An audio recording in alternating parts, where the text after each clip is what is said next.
Lluny de rendir-se,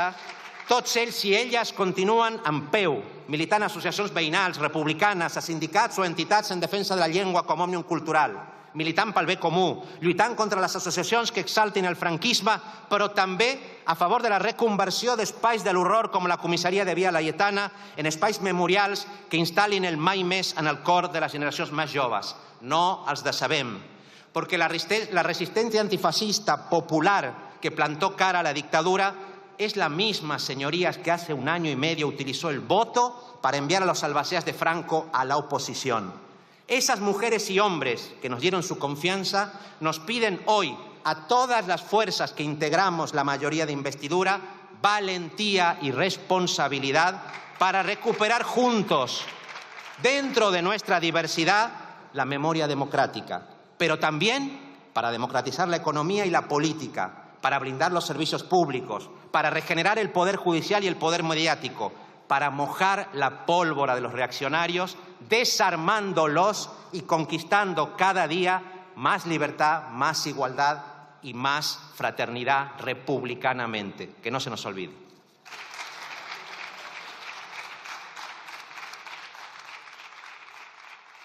Señor Rufián, por el Grupo Parlamentario Plurinacional Sumar tiene la palabra el señor Pisarello Prados por un tiempo de 7 minutos.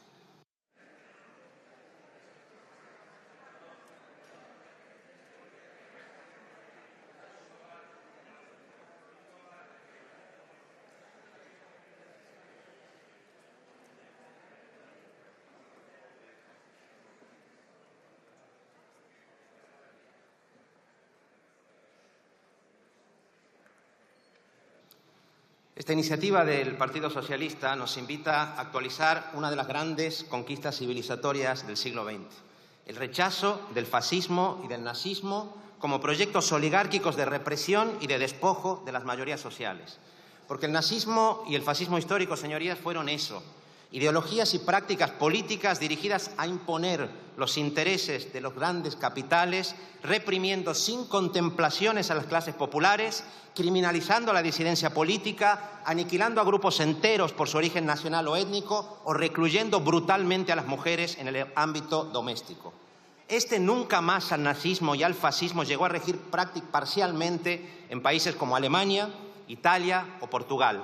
pero nunca arraigó en España, donde el franquismo duró 40 años y ha logrado sobrevivir mutando en oligarquías corruptas sin estructuras de Estado feroces, como dice Pablo Elorduy, así como unas derechas fanatizadas que, como podemos ver hoy, lo siguen reivindicando.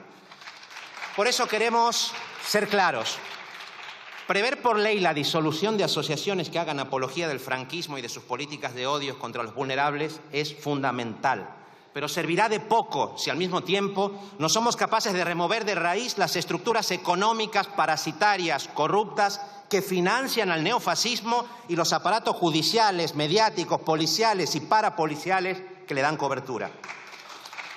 Ningún país democrático se permitiría tener una fundación Adolf Hitler o Benito Mussolini. Por eso era hora de que se iniciaran ya los trámites para disolver una fundación con un nombre tan nefasto e ignominioso como el de Francisco Franco.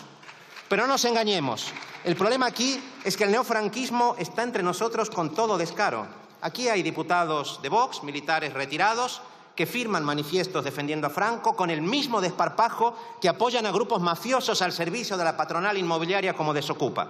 Ayer mismo,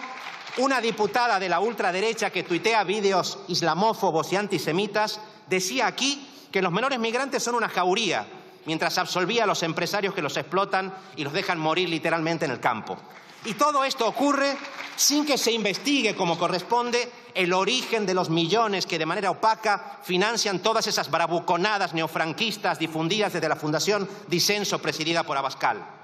Pero el problema, señorías, no es solo la ultraderecha, sino una derecha que fue fundada por ministros de la dictadura y que es incapaz de romper amarras con Franco y su régimen de terror. Hace unas semanas, algunos diputados del Partido Popular me recordaban, ofendidos, que su partido ya condenó el franquismo en una proposición no de ley del año 2022. Pero seamos sinceros, señorías, ¿de qué sirve condenar al franquismo unas horas si luego se acaba gobernando con sus valedores en Baleares, en Aragón, en el País Valenciano o en Castilla y León? ¿De qué sirve golpearse el pecho un rato si 20 años después el alcalde del Partido Popular de Madrid rinde homenajes a un falangista criminal como Millán Astray o arranca de un memorial los versos de Miguel Hernández? ¿De qué sirve fingir antifranquismo cuando Isabel Díaz Ayuso habla orgullosa de la Plaza del Generalísimo mientras escatima una simple placa a los represaliados por la dictadura en Puerta del Sol? O lo que es peor, ¿de qué sirve al PP fingir antifranquismo cuando para encubrir su corrupción no ha dudado en utilizar jueces afines, pseudomedios y policías patrióticas que recuerdan a la brigada político-social? Pero yo no querría que esta intervención situara a las víctimas de la dictadura en un papel pasivo. Que el franquismo fue un régimen corrupto que enriqueció a Franco, más de 40 millones de euros en moneda actual, y a las oligarquías que se beneficiaban con su brutal represión es un hecho.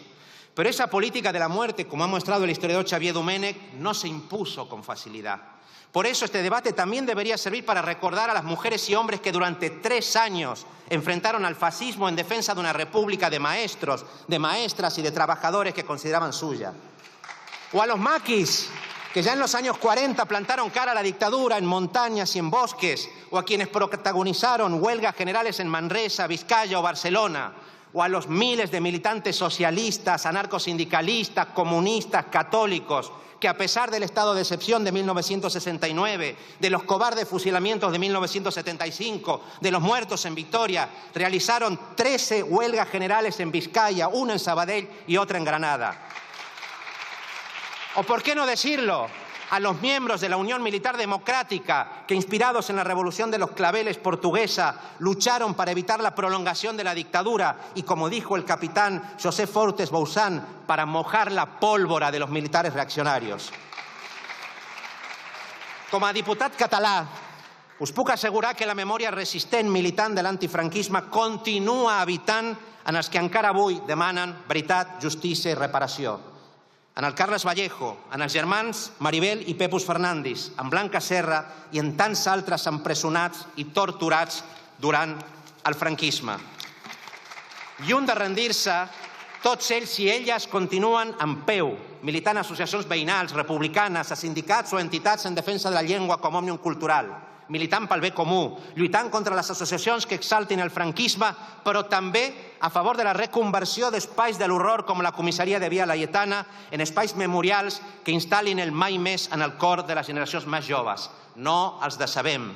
perquè la resistencia antifascista popular que plantó cara a la dictadura es la misma, señorías, que hace 1 año y medio utilizó el voto para enviar a los albaceas de Franco a la oposición. Esas mujeres y hombres que nos dieron su confianza nos piden hoy a todas las fuerzas que integramos la mayoría de investidura valentía y responsabilidad para recuperar juntos,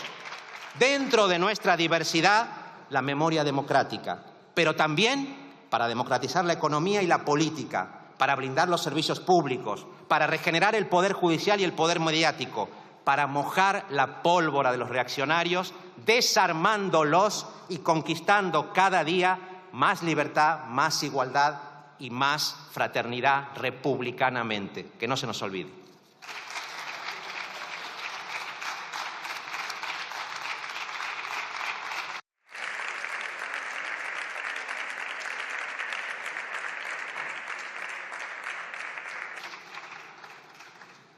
Muchas gracias, señor Pisarello. Por el Grupo Parlamentario Socialista tiene la palabra la señora Romero Poz.